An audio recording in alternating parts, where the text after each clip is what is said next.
Are you an entrepreneur in the AI space struggling to get your company off the ground? Or maybe you're facing challenges in making your AI solution stand out in a crowded market. I'm Matt Shields. I'm the founder of Invest in Sqft, and we are a firm that's dedicated to helping business owners achieve financial freedom through passive investment in real estate. And in this episode, ladies and gentlemen, we're going to dive into the world of artificial intelligence. We're exploring how to build a successful AI company with Andrew Einhorn, and as a bonus, he also outlines his goal to increase his traffic and the action steps that he takes to achieve them.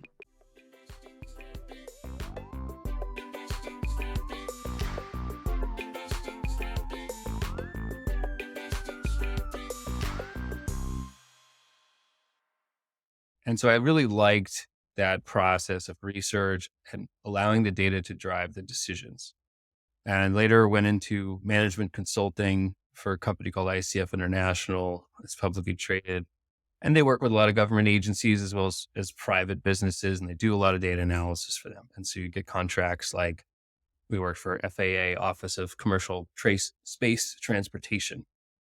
We worked for NASA. We worked for the Star Wars program, the original program of how they can shoot down rockets with rockets, which failed miserably. And we ended up buying the Iron Dome from Israel later on. For 30 years, they tried to figure this out. And I was one of the people who helped a little bit with that project. And so at some point in that job, I was tasked with creating a software system that identified threats. I was working for the Department of Defense, and they wanted a system to identify environmental safety risks and threats across all these different Army bases around the world. And as we started going through it, I realized like there was no software system that met the criteria. There was something that was what we needed, and we had to customize it. And so my job was to figure out how to customize something that was off the shelf and make it fit this massive organization that was the United States military. And I loved it. I just fell in love with the process of coming up with an idea, architecting it, and then watching it come to life. And I found that much more satisfying than just staring at the numbers itself, although it was a piece of it, right? We were still analyzing the data. And at that point, I think I started to get familiar with it. And we did it for a couple of years. And 2 years after that, I started my last company, which was also a very data heavy company. And in that company, we tracked anything that happened in media and social media to identify emerging events and threats for public organizations, public companies, things like Discover Card or energy companies. We had ExxonMobil. We had a lot of large corporations that always had reputational threats against them or always had something happening. There was a cyber breach or there was a contamination event, or one company was losing trains off the tracks constantly. And it was just event after event. And our job was to flag those events and let the corporate comms people know that there was a threat or there was something positive happening. And over time, we just saw every time there was an event, there was a share price change. And sometimes it was, they'd lose $2 billion in market cap in a day. Other times they would gain. And when we did this for 10 years and we were selling software, B2B, and we were charging, anywhere between $50,000 to $150,000 a year for a contract. And we just grew it, usually with the requests of what our clients were asking for over time. And we got really good at it. And we kept seeing these patterns of just the event would happen, the share price would move, and we realized that there's probably an opportunity in looking at that from in the angle of financial services at a later time. We ended up selling the company after 10 years to a private equity firm, had our exit. We took a bit of a break, and then we took the technical group and said, okay, what can we do better? Now what? We had done big data. We had done natural language processing. Now we wanted to add artificial intelligence because we realized we needed to understand context and meaning in those sentences. The keyword-based stuff was just not going to work. And we started Level Fields with that premise in mind of what's the next big thing, right? And we wanted to still focus on text and events. And then COVID hit around the time that we were figuring out how to make these self-populating databases with the AI. And it became crystallized for the team that events really do change everything. COVID changed the world. It changed the way we work. It changed the stock market. It changed the trajectory of healthcare and so forth. And so we said, let's make an event-driven system that monitors and analyzes all these events and gives people an understanding of what's about to happen, to give those forecasts. And if we can do that, then we thought that we would be a nice baseline analytics system for all other new AI algorithms that were out there, or generative AI systems that need accurate data to summarize because they have to get it from somewhere. Like ChatGPT is getting sued, I think, from the New York Times because the Times was saying like, hey, we figured all this out. You're just summarizing it. And I think that trend's going to continue. But we went into kind of eyes wide open, knowing we're going to create a data set that is very accurate, very precise, and allows others to build new stuff off of it. So it was a long journey, and I'll pause there, but I would say it's been a fun ride. It's been wild at times. That is so interesting how that all came together, and I feel like let's go back a little bit in the, I guess, the software progression, because I feel like AI is something that most of the people know currently as ChatGPT, and of course, ChatGPT is AI.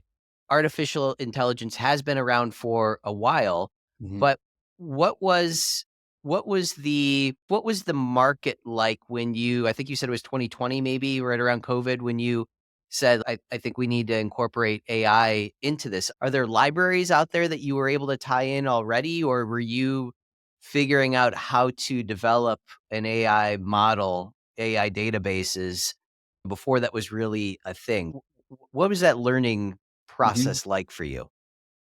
So we had been doing natural language processing work in the previous companies. We had really good technical people that understood how to analyze text and create ontologies and libraries of terms and relate terms to one another, which is the basis for the linguistic models that AI is based on. And AI gets, I think, sometimes too much credit for being so brilliant. There's different types, right? For the most part, you're looking at rule-based artificial intelligence. So you give it a rule and it can follow that rule again and again. And if you teach it when it's right and when it's wrong, it can improve. Mhm. And I always give the analogy, it's like training a dog. You have a dog, puppy comes in your house, you say, can't pee in my house. Then you go room to room, and then the dog pees in one room and then pees in another. And eventually, over time, finds out he can't pee at all in your house. But then you bring the dog to your friend's house. The first thing the dog does is pee in your friend's house. And so that's like training AI. You have to give it this sort of context for every situation it's in until you've trained it enough times where it knows, okay, I have now 1,000 rules that say I can't pee in any house, period. And then it goes on its own. Mhm. So it's been like the evolution of basic NLP into rule-based AI and then into more advanced AI. We brought on some specialists, PhDs in linguistics, and those who have been trained in artificial intelligence tools. And we started working with a system that was off the shelf when we first began the project, and it was 2019. And so we thought, all right, maybe there was something that we could just use. And what we found was that it was so broad and so basic that we had to do all the work to make it useful. And to put it tangibly, part of what it was doing, if you look at, let's say, a press release that a company sends out, what this broad based system does is just breaks down the words and says noun, verb, proper noun, subject of the sentence, predicate of the sentence, things like it's called tokenizing it. And that's the first step in giving it rules, right? Because then the second step is, all right, the rule is now identify all the proper nouns, pull them out and put them into a spreadsheet. And that would be AI. That would be some basic form of AI. And you can get more advanced from that. And what we found was like, if you're looking at a press release that's in, let's say, I don't know, the hospitality industry or maybe into a bakery, it's going to look very different than a press release from a publicly traded company. They're going to use different words. They're going to say board of directors. The other one's going to say cookies. They're going to be saying bio. And I always give this example. There's Bluebird Bio, which is a company, and there's the bluebird that flies in the sky. And you have to explain in advance the difference between the two. And you got to do that for millions of things. That's where the training comes in. When we evolve it, we started to look and say, we're going to do all the work anyway. We might as well just start from scratch and own the technology and not have to be reliant on anything third party. But we used it to benchmark ourselves as we went through this process of building it from scratch and then making it very specific for financial services, for the types of financial publications and the way that they talk about companies, and even in some cases, like nicknames that exist. AstraZeneca is referred to as Astra in the British media. Here in the US, Astra is a rocket company from Houston. Okay. So you have to be able to identify that and be able to know these sort of nicknames. So as you go through the corpus of data and you grow the sort of intelligence of it, you're building this big library of knowledge that says, if you see the word Elliott in a headline and it's Bloomberg, they're talking about Elliott Investment Management. They're not talking about Ezekiel Elliott, who plays for whatever sports team, I can't remember. Right. And Yep. that kind of thing. And so that is the intelligence part of it that can go through, and once it's trained and then looks for that again. And as the information comes back, you have people who are saying you're right, you're wrong. And if it's wrong, it creates that rule of, okay, that was an incorrect assessment. And then you can get more sophisticated from there when you get into like neural networks, and the artificial intelligence begins to make its own association based upon statistics. So let's say if Donald Trump and Joe Biden are mentioned 95% of the time in the same article, when articles about either one of them come out, then there's a very high likelihood that those two are related entities in some form or fashion. And the AI can figure out there's a relationship there. It's based on politics because it's always a political source of information.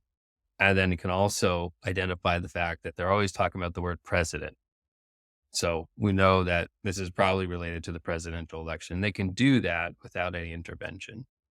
And over time, if you give it more leeway and training and rules, you can say, okay, when you find a connection like that, do something with it, right? You could tell it to write a blog about it. You could tell it to just drop it into an Excel file or put it into a database, or you could say, send me an alert when you find one of those connections. It's an infinite amount of things that you could task it to do. And for us, what we task it to do is find events that have been proven to move share prices.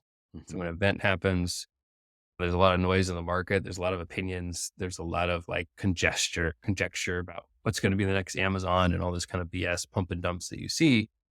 We're really focused on identifying events that are proven historically to move the share price, focusing on those, extracting them, and then using these historical analyses to create forecasts, just in the way you would a weather forecast for a region for any particular month. You could say, hey, it's January 24th. The average temperature in Washington, D.C. that time of year, based on the last 10 years of data, is 46 degrees, right? The high average would be 48. The low average is like 38. And we do the same thing for events and stock price moves. And that's where we leverage the AI to do that. And so our focus is really on the linguistics, like breaking down sentences, understanding context, understanding meaning, understanding who's doing what action. And even when some of the companies, when they put information out there, are vague and say things like, the board of directors in its recent meeting has approved a share repurchase program on the order of $2 billion. Well, we know that board of directors belongs to Apple, right? And we can put those two things together and send an alert to our users to say, hey, Apple just did a $2 billion buyback. You don't need to wait around and read that in the newspaper. You can get it directly from the source. And so we cut out a lot of work for people who are trying to do investment research, where normally they sit on Bloomberg threads and MarketWatch threads and CNN and the like. But 90% or more of the information is coming straight from the companies, from their filings and from their announcements. So we're just cutting through all that and saying, we don't need someone's opinion on whether this is going to be good or bad. We can show you what the data shows. And so we use AI to do that, to make it more efficient. Yeah, so interesting. I want to talk a little bit about the training process because you alluded to it where you said that in the beginning, you're basically saying this is this Elliot, not this Elliot, right? You're training it. So how long does it take? How many trainings do you have to manually program in there to be able to get it to the point where it starts to be able to generate its own information? And I don't know, maybe there's even libraries available now that you're able to plug in a little bit more than maybe what there was 3, 4, 5 years ago when you guys were starting this. I'm just curious what that transition looked like from being able to move from a manual process to more of an automated process. And is it still even manual at this point where you're some of the things that you don't have trainings for, you don't have that information for, maybe that is still being done manually? I'm just curious on what that Mhm. looks like for you. It takes years is the short version, and it's taken us years, but it's constantly refining. And part of it is that language changes. The Yeah. way that people talk about things actually changes over time. So it's not static. See some of these like more common acronyms creep into actual news articles and become things. Memes that started out as memes become just cultural references. And you have to catch those. You can certainly borrow from some basic libraries if you want to get a list of agencies of the United States government. Right. So you don't have to start from scratch because there's a list of those agencies and you upload that. And so when it identifies a proper noun in a sentence and that proper noun is the US Congress, so the US Congress is part of the US government. So you can shortcut those types of things, but those are pretty broad still on the libraries. Where it's been limited is more on the super specific areas. If you want to go deep into healthcare, they're working on libraries, but there's nothing there to have a comprehensive set of symptoms making up certain diseases or even lists of all the diseases. Likewise for financial services. So we had to build a lot of that. We have, as an example, like 6,300 companies in the US that we track. Many of them have different ways to talk about that. We call them aliases, right? And there's referencing that AstraZeneca is Astra in the UK, and you have other Berkshire and Berkshire Hathaway wouldn't always be by its full name. And so those types of derivations you have to go through. Once you get past that process, then you're really focused on the action. For us, it was what's the event? Mhm. We want to get the event. We want to get it right. And the way we release it is we do it by one event at a time. So stock buyback is one event type, dividend increase is another, activist investor coming into a company is another event type. And we perfect the understanding the AI has of that event over time. And so what is when you start, maybe the error rate might be 40%.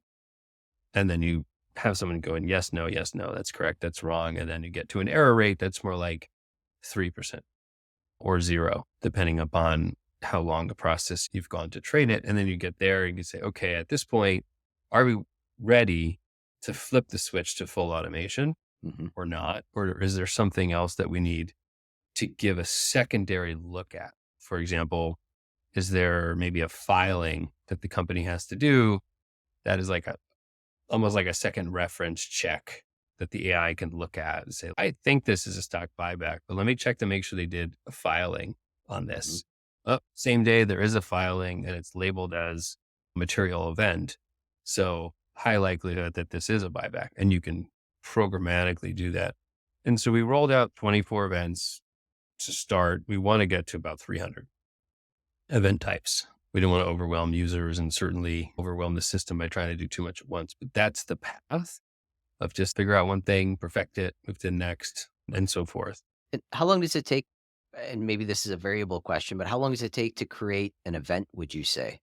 Training it and then perfecting it, getting it to that very low error rate percentage. It depends on the source, depends on the event. But generally, I would say you could get something up and running that's got an error rate, in a couple days. And then at that point, you have to start the training. And it really is a matter of how much data there's at. Mhm. So some of the events don't happen that often. So you end up spending more time over a longer period of time waiting for those things. Others might happen 3, 4, or 5,000 times, a year or a month. Hmm. And if you can train it rapidly and go through that quantity of data, then you can get the error rate down pretty low, pretty fast. Part of it is we've built the system so that it can look at these really hyper specific scenarios. And that's where our system differs from a lot of the off the shelf products, which are much more broad based. You have to think about casting a huge net on the ocean and then narrowing down the type of catch that you want from there versus line fishing for a certain fish type. And occasionally you get the wrong one and you train it. And that's the difference of the approach. So we can do it much more efficiently with our approach. Yeah, really interesting. When you are going through and creating the models for the various different events, are you able to see, like, rank these things where you're able to see, like, this is something that happens frequently, so this would be an easier thing to be able to train? Or is it kind of something where you have this idea that we're going to go out and test this thing, you don't really know how often this is happening, and then maybe it doesn't happen frequently enough where it's really giving you very much information to be able to train? I'm just curious on what that selection process or hierarchy, rating hierarchy of this should be the next one that we test because it does happen frequently or what have you. What does that look like for you? How do you Mhm. guys go about determining this is a good one that we want to jump into and learn more about?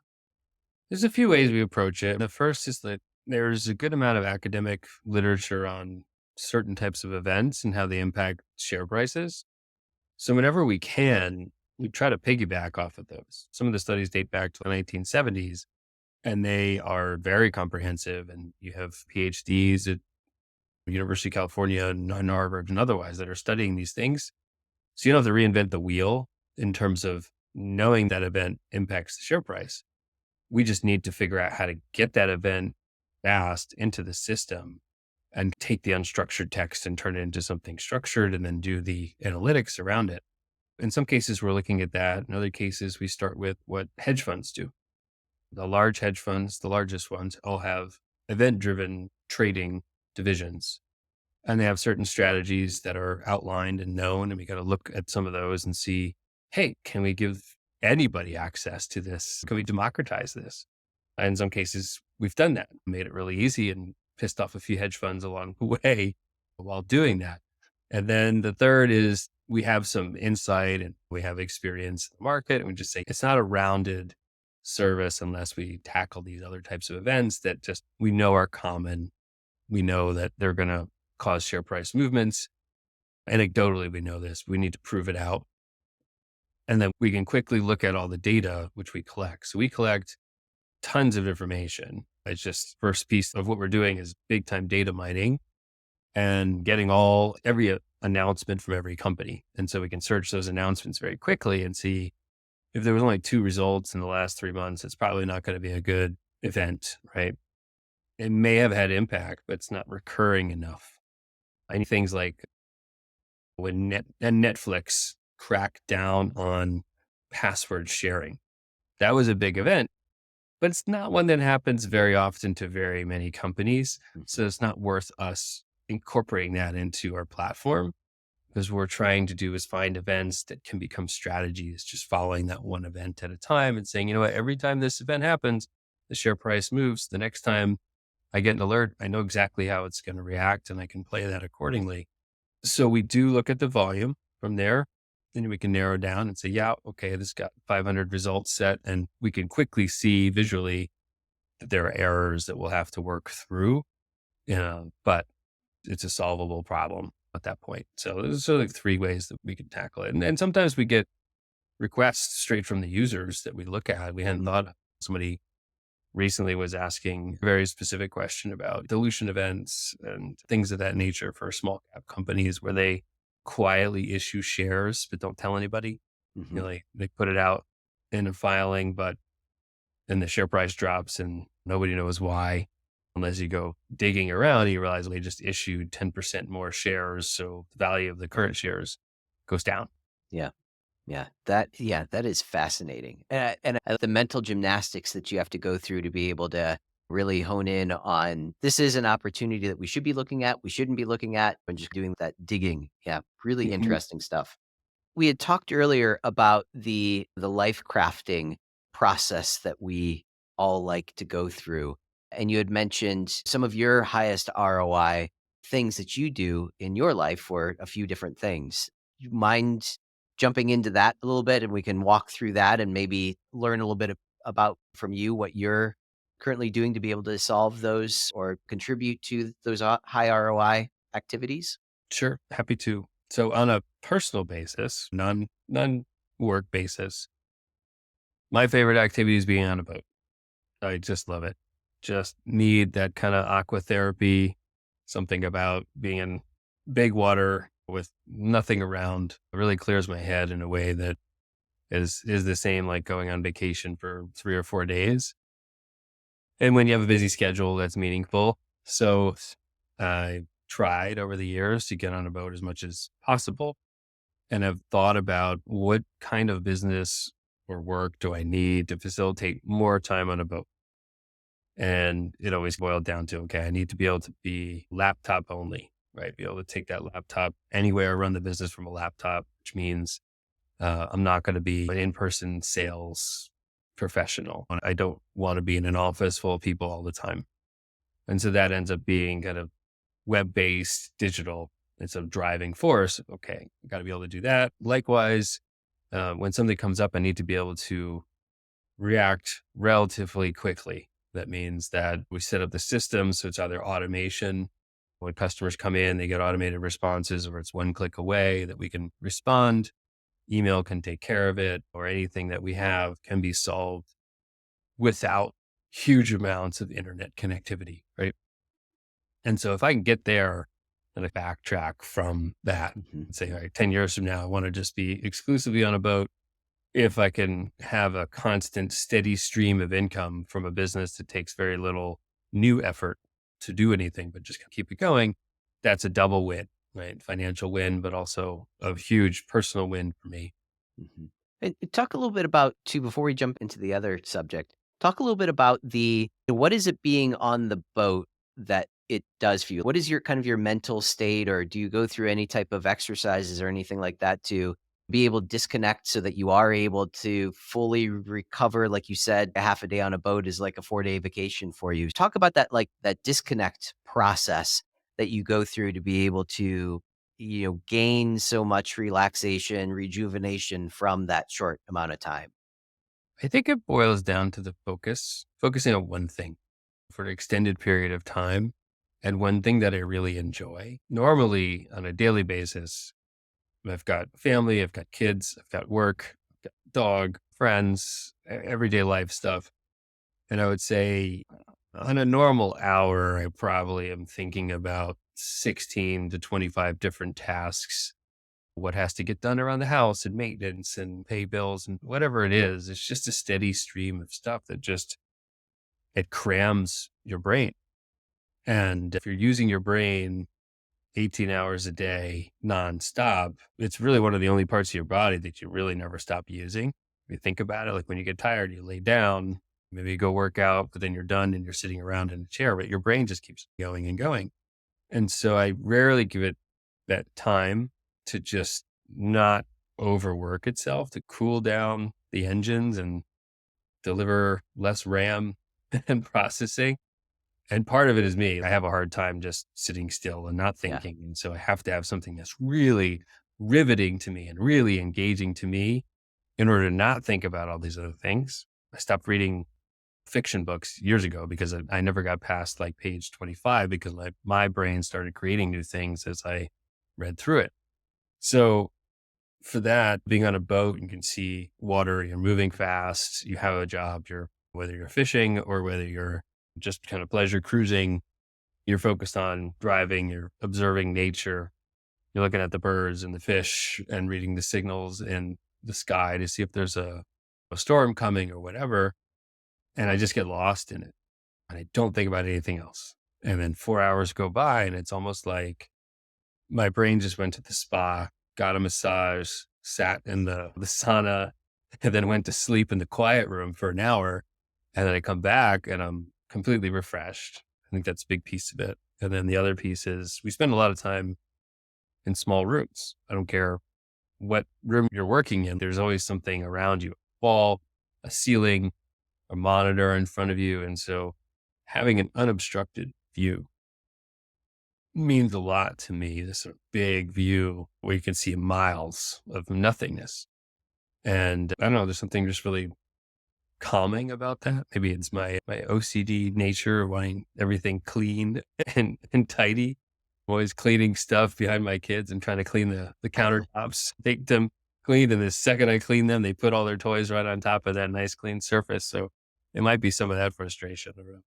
Yeah. No, I love that. And it's a portion too of recognizing that, like you were going through the analogy of being stuck in these small rooms all the time. And then when you are out there, just recognizing that this is beautiful, this is different, this is so much more relaxing than 90% of our daily lives being stuck inside. So it's even just recognizing that differentiator and absorbing that and appreciating that and being grateful for that too. So love that. Love that. For sure. And I always feel as a part of nature instead of just observing it from a distance, like you would a painting. You're in the painting, Yeah. and that changes the dynamic, and you feel, I think, a different sense of your place in the world. Yeah. I You love that. I realize, love that. And let's real quick jump into the other one because this is always interesting. And this is more of the entrepreneurial mindset. Everyone always has so many different things that they're trying to accomplish.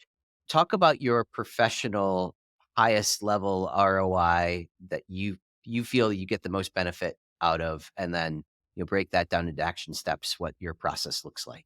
hmm sure. So when we created this platform, it took a tremendous amount of work to get it to where it is today, where it's processing 21 million events per year and identifying about 5,000 events that are proven to move the share price. And any user can jump on now and do an analysis themselves.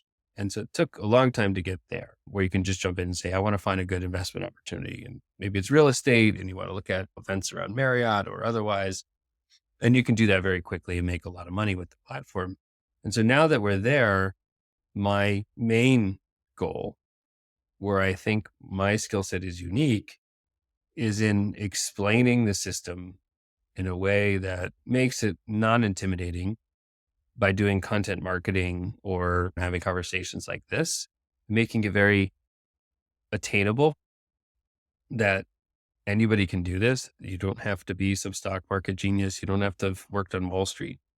And so my ROI is, okay, if I can write a really good training post or a blog post that explains exactly the principles behind the platform or goes into detail that this kind of old school mentality of buy and hold is really a fable that was created by the banks so that we kept money in the banks and that it benefits mostly the banking system and the brokerage systems.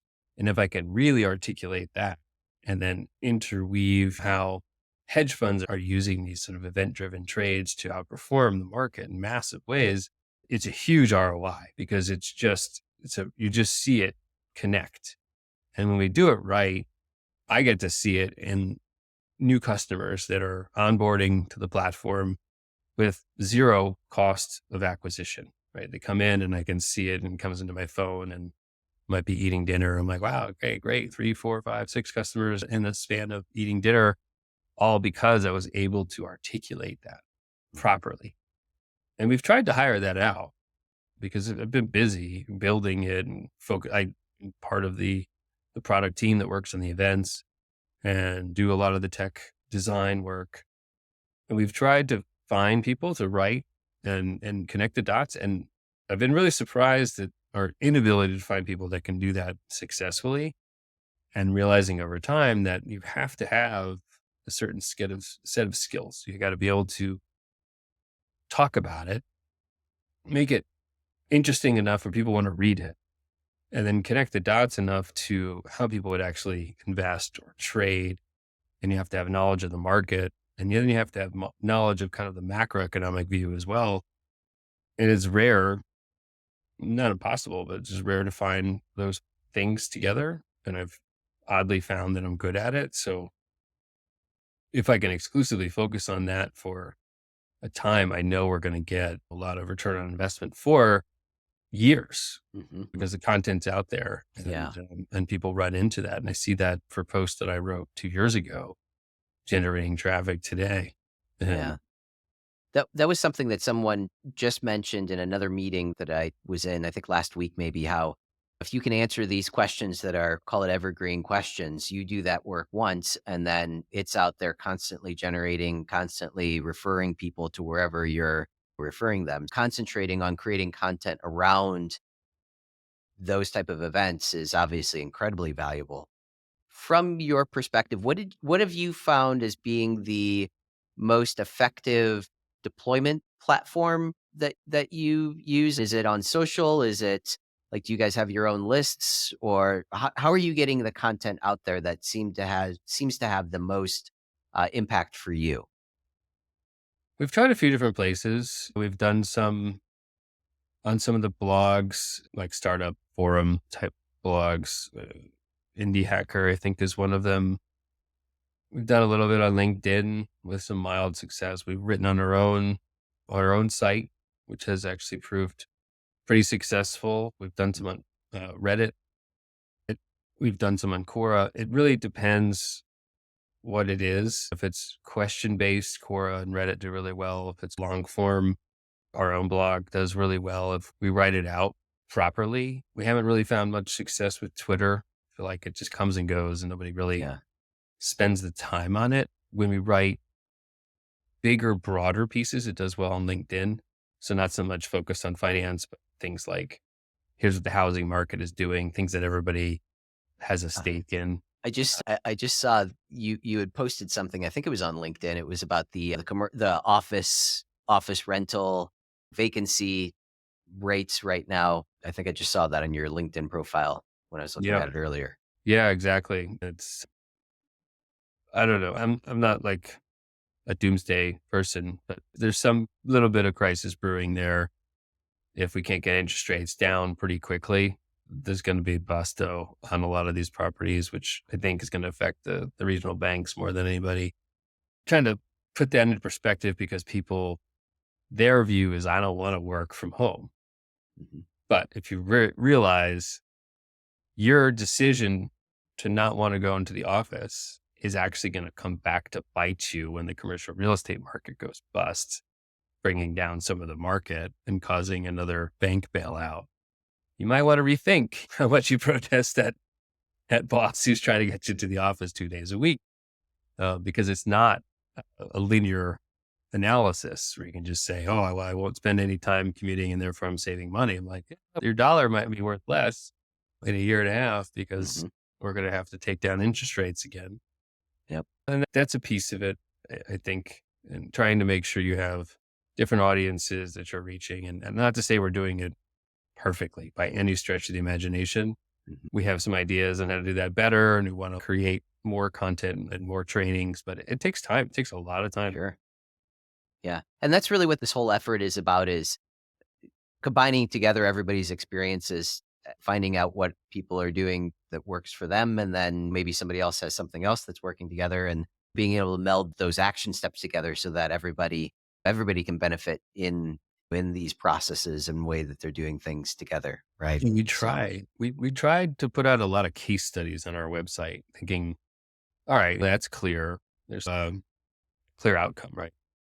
Here's whatever it is, 20 case studies where the share price is moving anywhere between 10% to 90% over the span of that case study post alerts that they're going to get from Level Fields.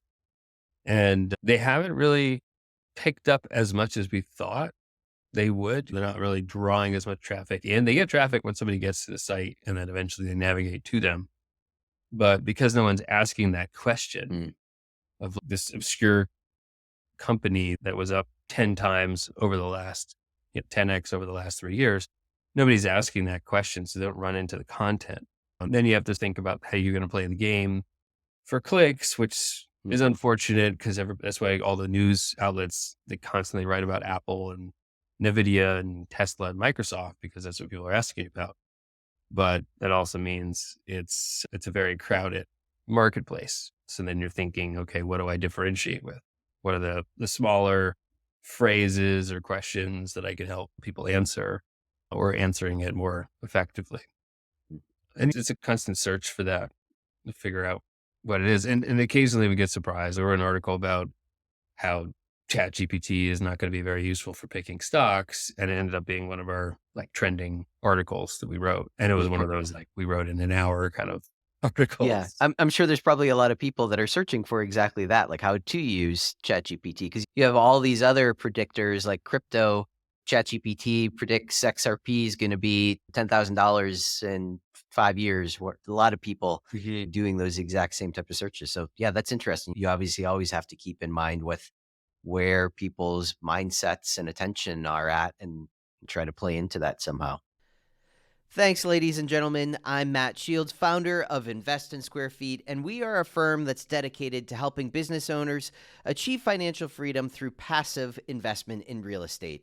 And in this session, we had on a remarkable individual in the AI space, Andrew Einhorn. If you'd like to connect further with Andrew, please go to levelfields.ai and use the contact form, and that will get over to Andrew.